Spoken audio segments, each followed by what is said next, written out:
आज मैं बात करूँगा,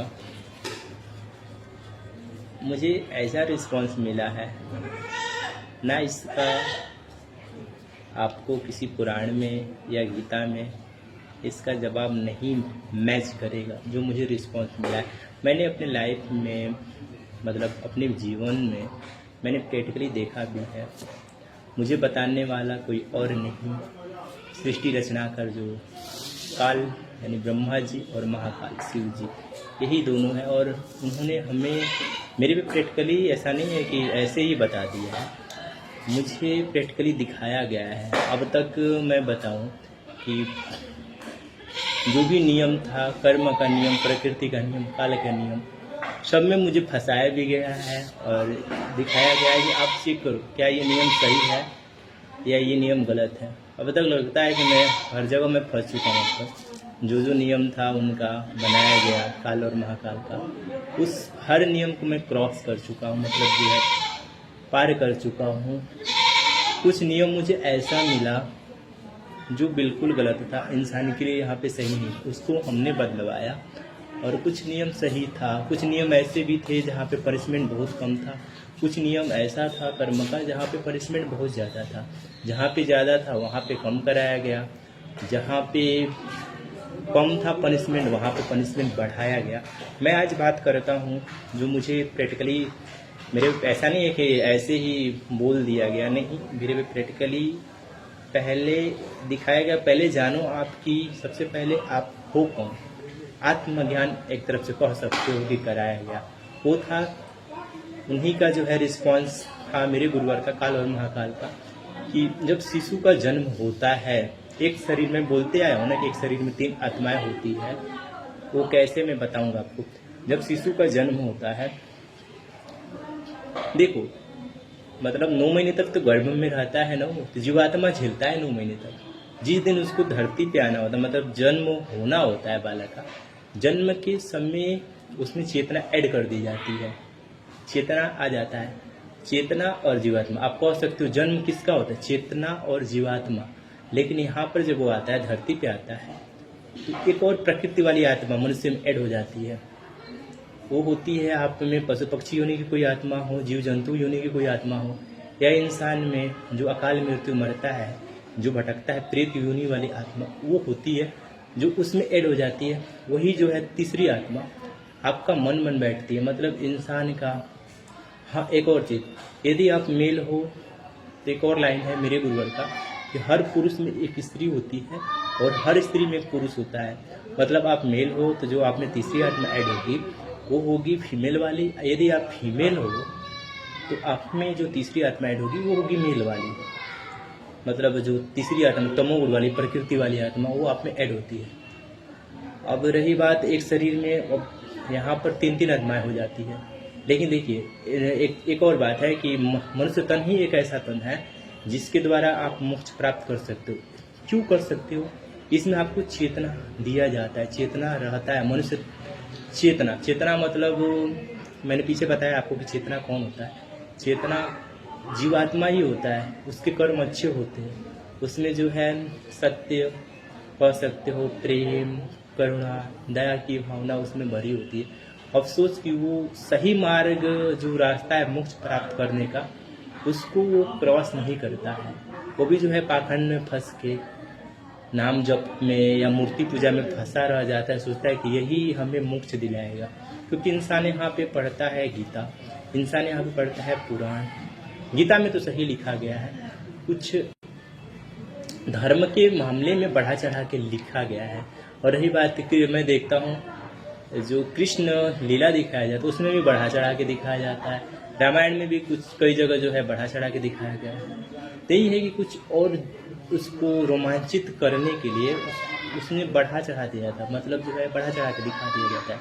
भगवान तो ऐसे हैं, भगवान ऐसे हैं, मतलब भगवान तो बहुत जादुई होते हैं, भगवान ऐसे हैं, भगवान को तो कोई पनिशमेंट मतलब नहीं मिलता है, भगवान को सब ज्ञान होता है पहले से। कुछ ऐसा भी दिखाया गया, ऐसा कुछ नहीं है। भगवान यहाँ पे धरती पे आते हैं तो इंसान रूप में आते हैं। जैसे एक इंसान साधारण इंसान होता है ना, वैसे ही भगवान भी आते हैं इंसानों में, साधारण इंसान बन के ही आते हैं। वो भी जो प्रकृति का नियम है उसको फॉलो करते हैं। प्रकृति का नियम आप कह सकते हो। जैसे भी वो भी आएंगे तो चेतना के साथ ही आएंगे, और जो यहाँ पे तीसरी आत्मा होगी उनमें यानी प्रकृति वाली आत्मा उनमें ऐड होगी। तो भगवान भी जो नियम है प्रकृति का उसको फॉलो करते, जो जो नियम है जो इंसान के लिए, साधारण इंसान के लिए जो नियम होता है वही भगवान के लिए भी नियम होता है। उस नियम को जो है भगवान भी फॉलो करते हैं। तो यही है कि हाँ, लेकिन यहाँ पर भगवान को ऐसे से दिखा दिया जाता है। भगवान तो जो है ऑलरेडी सब कुछ जानते हैं। भगवान के पास शक्तियाँ बहुत होती है।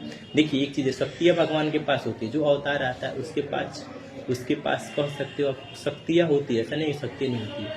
मान लीजिए यहाँ पे कृष्ण आते हैं, कृष्ण आए हैं या राम आए हैं, तो उनके पास शक्तियाँ है, या कल्कि आए हैं यहाँ पे अभी प्रेजेंट में, तो उनके पास भी शक्तियाँ है। वो शक्तियाँ आप कह सकते हो प्रकृति की है। जैसे मैं मान लो वो शक्तियाँ आप कह सकते हो, जैसे मैंने पीछे भी बताया था आपको कि सूर्य को जो है छिपाना हो, सूर्य को छिपाना हो, हवा बहाना हो। जैसे में भूकंप आया वहाँ भूकंप को ख़त्म करना हो, बाढ़ आया ख़त्म करना, मतलब प्रकृति से जुड़ी जितनी भी कह सकते हो आपदाएँ हैं जिससे लोग मारे जाएंगे, वो शक्तियाँ अवतार के पास होती है। रही बात यदि मैं कहता हूँ कि मैं ही कल्कि हूँ, मेरे पास भी शक्तियाँ है, तभी मैं बोलता हूँ कि मैं ही कल्कि हूँ, क्योंकि मुझे मिली है। जैसे मान लो कि बाढ़ ख़त्म करना हो, भूकंप ख़त्म करना हो, या मान लो कि जो है सूर्य छिपाना हो, ये सब हवा बहाना हो, ये सब शक्तियाँ मुझे भी मिली है। ऐसा नहीं है, ये सब शक्तियाँ होती है। क्यों होती है? क्योंकि जो है जिनको बोलते हो आपके राम कृष्ण विष्णु, वो प्रकृति के स्वामी हैं। मतलब जो है प्रकृति उनके कंट्रोल में, इसलिए वो शक्तियाँ है। और रही बात, शक्तियाँ कम भी होती है, खत्म भी हो जाती है।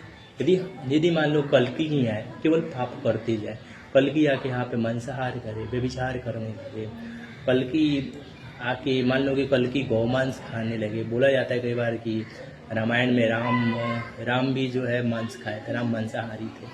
ऐसा कुछ नहीं है यार। यदि ऐसा होता मेरे दोस्त, राम या भगवान या कल्कि मान लो मांसाहारी हो, देखो स्टार्टिंग में होता है, ज्ञान नहीं है कल्कि वाले रूप में, तो स्टार्टिंग में सब खाता है। स्टार्टिंग में मैं भी खाया हूँ, ऐसा नहीं है। स्टार्टिंग में मेरे अंदर भी अल्पज्ञता थी, पहले उतना वो नहीं था यार। पहले यानी कह सकते हो आप 2000 के सन में 1998 में जो है मेरा जन्म हुआ था, तो उतना वो नहीं था। स्टार्टिंग में 2-3 साल 3-4 साल उतना नॉलेज नहीं था। मुझे लगा मुर्गा मछली खाना, तो मैं भी खाया हूँ छोटे पे, 2-3 साल का हूँ तब खाया हूँ। उसके बाद मुझे पता चल गया यार नहीं यार ये गलत है अंदर से, तो मैंने छोड़ दिया। ऐसा नहीं। प्रेम संबंध में मैं बहुत बार फंसा हूँ, व्यभिचार में तो नहीं कह सकता हूँ, प्रेम संबंध में बहुत बार फंसा हूँ। लेकिन इसका मतलब ये नहीं कि रिलेशनशिप में हो, ऐसा कुछ नहीं। अट्रैक्शन वाला भी होता है, उसमें मैं बहुत बार फंसा हूँ।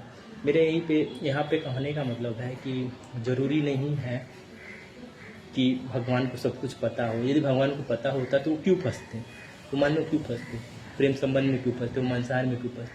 शुरू से ज्ञान नहीं होती। जैसे आप साधारण इंसान यहाँ पे काटता है ना, वैसे भगवान भी आते हैं, अवतार भी आता है, तो साधारण इंसान की तरह होता है। जब तक वो सही मार्ग पे ना आए ना, तब तक वो भी गिरता है, उठता है। जैसे साधारण इंसान झेलता है, वैसे जो अवतार यहाँ पे आते हैं वो भी झेलते हैं। यही कहानी जो है मेरी भी है। ऐसा नहीं कि मेरी अलग हट के है। रही बात, हाँ, प्राकृतिक जो कंट्रोल है वो हमारे हाथ में है। जैसे मैंने बता दिया आपको, हवा बहाना हो, सूर्य को जो है छिपाना हो। सूर्य छिपा तभी मैं सकता हूँ जब बादल हो, नहीं तो जो है मैं सिर्फ यहाँ पर आदेश दे दूँ प्रकृति को, तो प्रकृति अपना काम कर जाती है।